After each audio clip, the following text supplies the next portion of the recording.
V životě jsou chvíle, kdy najednou pocítíte tíhu, která není vaše vlastní, neviditelné břemeno, které se přichytilo k vaší duši, aniž byste věděli, kdy a jak se tam dostalo. Možná znáte ten pocit, kdy jste po rozhovoru unavenější než před ním, nebo když po návštěvě určitých míst cítíte uvnitř sebe tíhu, která tam předtím nebyla. V učení Rudolfa Steinera najdeme hluboké pochopení propustné povahy naší duše. Lidé neexistují jako izolované ostrovy, ale jako bytosti, které jsou neustále v energetické výměně se svým okolím.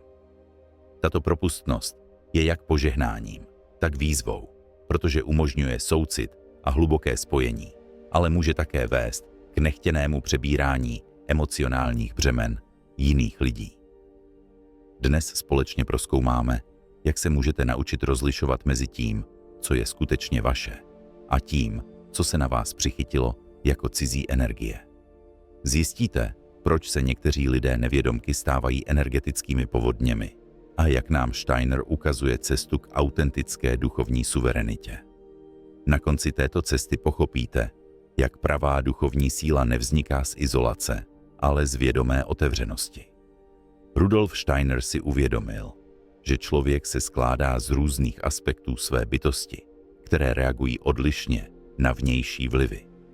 Naše astrální tělo, ta část naší bytosti, která nese pocity a emoce, je obzvláště vnímavá k vibracím z okolí. Jako jemný nástroj zachycuje to, co vyzařují ostatní, někdy aniž by si toho naše vědomí bylo vědomo. Představte si, že procházíte davem lidí. Každý jedinec vyzařuje svůj aktuální duševní stav. Strach, hněv, smutek, ale také radost a láska neviditelně rezonují v místnosti. Vaše astrální tělo tyto vibrace registruje a může je absorbovat, jako by byly vaše vlastní. Proto se někdy bezdůvodně vracíte domů ve špatné náladě, nebo se v určitých místnostech cítíte nepříjemně. Tato vnímavost není sama o sobě negativní. Je základem pro upřímný soucit a hluboké lidské vztahy. Problém nastává, když již nedokážeme rozlišit mezi vlastními pocity a těmi, které jsme převzali od ostatních. Pak se stáváme nedobrovolnými nositeli emocionálního břemene jiných lidí. Lidé s přirozenou citlivostí jsou obzvláště ohroženi tím, že se stanou tím, co Steiner nazývá energetickými houbami. Vaše bystré vnímání, které vám v mnoha oblastech života prospívá, se stává pastí, pokud se nenaučíte s ním vědomě zacházet. Absorbují nejen krásné vibrace, ale také ty těžké, zatěžující a destruktivní. Podle Steinerova chápání spočívá klíč k osvobození v posílení sebeuvědomění. Pouze silné, vědomé já dokáže rozlišit mezi tím, co k němu patří, a tím, co přichází zvenčí. Toto já není malé, egoistické já, ale vyšší já, které je spojeno s duchovními světy. Cesta k tomuto rozlišování začíná jednoduchou praxí, sebereflexí. Naučte se vědomě vnímat své vlastní nálady a pocity. Pravidelně se ptejte sami sebe. Je to, co právě cítím, skutečně moje? Nebo jsem to převzal od někoho jiného? Už samotná tato otázka může mít osvobozující účinek, protože aktivuje vaše rozlišovací vědomí. Často je překvapivé, jak rychle se cizí energie rozplynou, jakmile jsou rozpoznány. Je to, jako by do temné místnosti vpadlo světlo a stíny zmizely. Vědomí samo o sobě je nejmocnějším nástrojem osvobození. Rudolf Steiner opakovaně zdůrazňoval význam rytmů pro duševní zdraví. Naše dýchání, náš srdeční tep, střídání dne a noci, roční období, všechno je rytmus. Když se vědomě spojíme s léčivými rytmy, posílíme svou přirozenou obranu proti rušivým vlivům. Jednou z nejúčinnějších praktik je vědomé dýchání. Ne jako mechanické cvičení, ale jako akt vědomého spojení se živým. Pokud cítíte, že se na vás lepí cizí energie, vědomě je vydechněte. Představte si, jak s každým výdechem mizí to, co vám nepatří. S každým nádechem Vdechujete čerstvou životní sílu, která posiluje vaše vlastní bytí. Příroda je v tomto procesu mocným spojencem. Steiner viděl v přírodě zdroj čistých harmonických vibrací. Procházku lesem, posezení u potoka, pozorování hvězdné oblohy. To vše může pomoci osvobodit duši od cizích pout. Příroda nezná neurózy, umělé problémy. Rezonuje v harmonii s kosmickými zákony a může nám připomenout tuto přirozenou harmonii. Zvláštní roli v tom hraje ticho. V tichu můžeme slyšet, co se ve skutečnosti děje uvnitř nás. Vnější hlasy utichnou a vnitřní hlas se může projevit. Tento vnitřní hlas je vyjádřením vašeho pravého já, které vždy ví, co vám patří a co ne. Skutečné osvobození od negativních vnějších energií však nenastává prostřednictvím obrany nebo boje. Paradoxně je vytvořeno ještě hlubším otevřením. Když se naučíte spojit se svým nejvyšším já, s tím, co Steiner nazývá duchovním já, zjistíte, že negativní energie se od vás odrážejí jako déšť od čistého okna. Toto spojení s vyšším já vzniká pravidelnou vnitřní prací, meditací, kontemplací, studiem duchovních pravd. To vše posiluje vaše spojení s vyššími světy. A čím silnější je toto spojení, tím méně se na vás mohou přichytit nižší vibrace. Je důležité pochopit, že v tomto procesu nejde o to stát se chladným nebo necitlivým. Naopak, skutečný duchovní rozvoj z nás dělá ještě soucitnější lidi. Ale je to soucit, který vychází ze síly, ne ze slabosti. Je to schopnost pomáhat druhým, aniž bychom na sebe brali jejich břemena. Steiner často hovořil o potřebě vyvinout jakýsi duchovní imunitní systém. Stejně jako se naše tělo učí rozlišovat mezi škodlivými a prospěšnými látkami, i naše duše se musí naučit rozlišovat mezi prospěšnými a škodlivými vlivy. Tento mentální imunitní systém se vyvíjí prostřednictvím uvědomění, rozlišování a posilování vlastního vnitřního světla. Důležitým aspektem je rozvoj láskyplného, ale pevného smyslu pro hranice. Není nezdvořilé říci, to není můj problém. Není bezcitné odmítnout převzít neurotické problémy druhých. Skutečná láska někdy znamená nechat druhé, aby měli své vlastní zkušenosti a rostli prostřednictvím svých výzev, místo aby jim tuto příležitost brali nadměrným soucitem. V tomto kontextu hraje zvláštní roli praxe vděčnosti. Vděčnost je jednou z nejvyšších vibrací, které člověk může vygenerovat. Spojuje nás s pozitivními aspekty našeho života a posiluje naše vlastní energetické pole. Vděčné srdce je jako přirozená bariéra proti negativním vlivům. Vděčnost však musí být upřímná. Nelze ji vynutit. Vychází z hlubokého uvědomění si darů, které nám život dal. Někdy jsou tyto dary zřejmé, jindy skryté. Často jsou to právě obtížné zkušenosti, které nás naučily nejvíce, i když si to uvědomíme až zpětně. Rudolf Steiner také učil, že neseme odpovědnost za energie, které sami vysíláme. Když se naučíme zbavovat se negativních vnějších energií, musíme také dbát na to, abychom se sami nestali zdrojem negativního vyzařování pro ostatní. To znamená vědomně pracovat s vlastními náladami a myšlenkami. Každá myšlenka, každý pocit, který máme, vyzařuje ven a ovlivňuje ostatní. To nelze změnit. Je to zákon přírody. Můžeme se však naučit zacházet s touto aurou vědoměji. Můžeme se naučit pěstovat myšlenky lásky, míru a uzdravení, které pak vyzařují do světa jako požehnání. Tento proces není vždy snadný. Jsou chvíle, kdy se objevují naše vlastní stíny, kdy jsme konfrontováni s našimi temnými stránkami.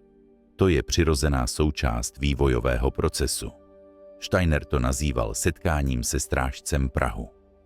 Toto setkání je nezbytné, protože pouze když rozpoznáme a transformujeme své vlastní stíny, můžeme se skutečně osvobodit. V takových chvílích je důležité zacházet se sebou s soucitem. Nejste dokonalí a ani nemusíte být. Jste člověk na cestě bytost, která se učí a roste. Každá chyba, každá slabost je příležitostí k rozvoji, nikoli důvodem k sebekritice. Práce s vnějšími energiemi je v konečném důsledku vždy také prací na sobě samém. Čím jasnější máte vlastní vzorce, strachy a stíny, tím méně vás vnější vlivy mohou vyvést z rovnováhy. Vyvinete si vnitřní stabilitu, která je nezávislá na životních bouřích. Tato stabilita nepřijde přes noc. Je výsledkem neustálé vnitřní práce, každodenních malých kroků směrem k většímu uvědomění. Někdy zažijete neúspěchy, někdy budete mít pocit, že se nic nezměnilo. To je normální a je to součástí procesu. Důležité je, abyste to nevzdávali. Každé vědomé rozhodnutí, každý okamžik jasnosti, každá vteřina, ve které rozlišujete mezi svými vlastními pocity a pocity druhých, je krokem na cestě k větší svobodě. Tyto malé kroky se časem sčítají do velkých změn. Steiner také zdůrazňoval význam společenství na této cestě. Lidé, kteří mají podobné zkušenosti a také se zajímají o vědomé žití a duchovní rozvoj, se mohou navzájem podporovat. Ne tím, že přebírají problémy druhých, ale tím, že se navzájem doprovázejí na cestě k sebepoznání. Takové komunity často vznikají zcela přirozeně. Lidé se podobnými zájmy a aspirace se mohou najít, aniž by museli někam chodit. Může se to stát v duchovních skupinách, ve studijních kroužcích, ale také při každodenních setkáních. Je důležité, aby to byli lidé, kteří berou svůj vlastní rozvoj vážně a neprojektují navenek to, co potřebují uzdravit v sobě. Důležitým aspektem osvobození od cizích energií je také uvědomění si, že nejsme zodpovědní za štěstí nebo neštěstí druhých. To může znít krutě, zejména pro empatické lidi, kteří jsou zvyklí cítit se zodpovědní za blaho všech kolem sebe. Ale toto přijetí odpovědnosti je často formou intelektuální arogance. Každý člověk má svou vlastní duši, své vlastní lekce, které se musí naučit, své vlastní zkušenosti, které musí získat. Když se snažíme ostatním lidem vzít jejich přirozené učební procesy, okrádáme je o příležitost růst. Skutečná láska někdy znamená nechat ostatní jít svou vlastní cestou, i když je ta cesta bolestivá. To neznamená, že bychom měli být lhostejní nebo chladní. Znamená to, že rozvíjíme zralou formu lásky, která pramení z moudrosti a porozumění, nikoli z emocionálního zapletení. Tato zralá láska může být mnohem léčivější než všechny dobře míněné pokusy zachránit ostatní. V Steinerových prázdných textech také najdeme náznak, že naše fyzické tělo hraje důležitou roli v energetickém vymezení. Zdravé, vitální tělo působí jako přirozená bariéra proti škodlivým vlivům. Proto je důležité o své tělo dobře pečovat. Prostřednictvím zdravé stravy, dostatečného pohybu a dostatku spánku.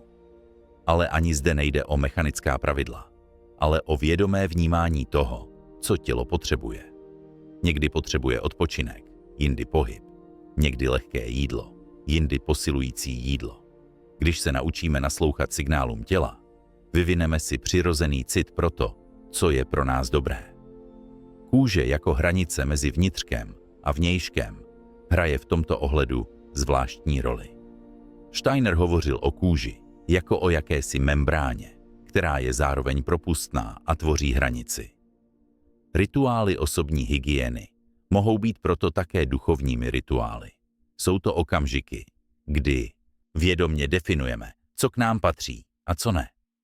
Teplá koupel, vědomé nanášení krému na pokožku, dokonce i pouhé umytí rukou se může stát aktem energetického očištění, pokud je prováděno s patřičnou pozorností. Nejde o složité obřady, ale o vědomý záměr, který vkládáme do každodenních činností. Svou roli může hrát i oblečení. Určité barvy, materiály nebo tvary nám mohou pomoci energeticky se posílit nebo odlišit. Nejde o esoteriku, ale o praktickou životní zkušenost. Každý zná pocit, kdy se v určitém oblečení cítí silnější, nebo slabší. Naši energii ovlivňuje také náš životní prostor. Uklizený, čistý a s láskou zařízený prostor podporuje naše blaho a jasnost. Nemusí být dokonalý ani drahý. Jde o pozornost a všímavost, s jakou k našemu životnímu prostoru přistupujeme. Steiner také uznal význam denních rytmů pro naši duševní rovnováhu. Vědomý přechod ze dne do noci, z bdění do spánku je přirozenou příležitostí k energetickému očištění. Mnoho lidí uvádí, že se po klidném spánku ráno cítí osvobozeni od stresu předchozího dne. Tuto přirozenou regenerační schopnost můžeme podpořit rozvojem vědomých večerních rituálů. Může to být čtení inspirativních textů, krátká meditace, vedení deníku vděčnosti nebo prostě jen pár minut tichého rozjímání o uplynulém dni. Nejde o to den hodnotit nebo analyzovat, ale vědomě ho uzavřít. Symbolicky můžete do noci uvolnit vše, co vám nepatří. Vše, co bylo cenné, si můžete vzít do srdce. Každá noc se tak stává malým znovuzrozením, novým začátkem. Ráno pak nabízí příležitost vědomě začít nový den. Než se obrátíte k nárokům každodenního života, můžete se na chvíli zastavit a zeptat se sami sebe, kým chci dnes být, jaké vlastnosti chci stělesňovat, jaký postoj chci zaujmout k lidem, se kterými se dnes setkám. Toto ranní naladění je jako nastavení vnitřního kompasu. Pomáhá vám najít cestu zpět do svého středu během celého dne, i když vás vnější okolnosti snaží vykolejit. Rudolf Steiner také učil, že určité období v roce je obzvláště příznivé pro vnitřní očistu a obnovu. Zimní slunovrat, jarní probuzení, letní slunovrat a začátek podzimu jsou přirozené body obratu, které můžeme využít pro svůj duchovní rozvoj. V těchto obdobích je spojení mezi fyzickým a duchovním světem obzvláště tenké. To, co normálně vyžaduje velké úsilí, se pak může stát téměř bez námahy. Staré vzorce se snáze rozpouštějí a objevují se nové poznatky. Uzdravení je možné. Ale i mimo tyto zvláštní časy existují každodenní okamžiky, kdy se závoje stávají tenčími.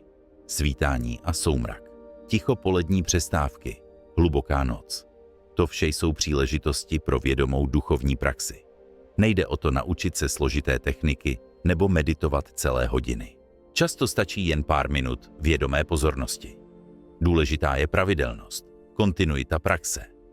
Stejně jako kapka vody, která neustále dopadá na kámen, i malé, pravidelné cvičení mohou přinést velké změny. Ústředním aspektem Steinerova učení je poznání, že skutečné osvobození od negativních vlivů nenastává bojem nebo odporem, ale transformací. Negativní energie nelze jednoduše zničit nebo odstrčit. Musí být transformovány. Tato transformace nastává prostřednictvím světla vědomí. Když rozpoznáme negativní energii, vědomě ji vnímáme bez soudů a boje, transformační proces již začíná. Světlo vědomí transformuje vše, čeho se dotkne. Někdy je tento proces patrný okamžitě, jindy trvá déle. Je důležité, abychom měli trpělivost sami se sebou a proces nenutili. Transformace vyžaduje čas, stejně jako veškerý růst v přírodě. Může být užitečné představit si, že jste zahradníkem své vlastní duše. Můžete plevelit, kypřit půdu, kontrolovat ji a zalévat. Ale samotný růst není ve vašich rukou. Je to přirozený proces, který můžete pouze podporovat a doprovázet. Tento přístup milující trpělivosti vůči sobě samému je léčivý. Odstraňuje tlak z procesu vývoje a mění jej v radostnou cestu objevování namísto namáhavého úsilí. Postupem času zjistíte, že jste stále citlivější na jemné rozdíly mezi různými energiemi. Rychleji vycítíte, když něco nepatří k vám a můžete podle toho reagovat. Tato citlivost je dar. Dělá z vás vědomějšího a soucitnějšího člověka. Také si všimnete, že se mění vaše aura. Lidé na vás reagují jinak, protože vyzařujete jinou kvalitu. Stanete se prostorem klidu a jasnosti, kde se ostatní cítí dobře aniž byste museli dělat něco zvláštního. Tato záře přirozeně vychází z vaší vnitřní práce. Není to něco, co vytváříte nebo ovládáte. Je to prostě přirozený projev harmonické, vědomé bytosti. Steiner si uvědomil, že lidé, kteří se vydají touto cestou, nesou zvláštní odpovědnost. Stávají se světly ve světě, který je často charakterizován zmatkem a temnotou. Ne prostřednictvím kázání nebo obracení na víru, ale prostě svou bytostí. Tato odpovědnost je také velkou ctí. Svým vědomým rozvojem pomáháte nejen sobě, ale celému lidstvu. Každý krok, který uděláte směrem k většímu uvědomění, usnadňuje ostatním udělat stejný krok. Může to znít pateticky, ale je to duchovní realita. Všichni jsme propojeni a vývoj jednotlivce ovlivňuje celek. Vaše osobní osvobození od negativních vnějších energií je příspěvkem k uzdravení světa. Toto uvědomění může být motivující, když se cesta stane obtížnou. Nepracujete jen pro sebe, ale pro všechny. Jste součástí velké, většinou neviditelné komunity lidí, kteří vědomě pracují na sobě a tím dělají svět o něco jasnějším. Na závěr našeho společného zkoumání bych vás rád pozval, abyste se na chvíli zastavili. Vnímejte ve svém nitru, co z toho, co jste dnes slyšeli, ve vás rezonovalo. Jaké poznatky byste chtěli začlenit do svého života? Není nutné všechno hned pochopit nebo realizovat. Vezměte si to, co vám připadá správné, a zbytek nechte na později. Možná to pro vás bude relevantní jindy. Cesta k vědomému využívání energie je celoživotní proces. Nejde o to někam dorazit, ale o to, abyste si stále více uvědomovali úžasné tajemství, kterým jste. Jste jedinečná bytost se zvláštním posláním v tomto světě. Čím více se naučíte rozpoznávat a žít svou vlastní podstatu, tím více se stanete požehnáním pro všechny, s nimiž se setkáte. Pokud vás tyto myšlenky dnes oslovily, budu rád, když se o své zkušenosti podělíte v komentářích. Možná je právě vaše zkušenost tím, co teď někdo jiný potřebuje. A nezapomeňte se přihlásit k odběru kanálu, abyste nezmeškali další zkoumání hlubokých tajemství lidské povahy. Každá duše, která se vydá na cestu vědomého života, je světlem v temnotě těchto časů. M.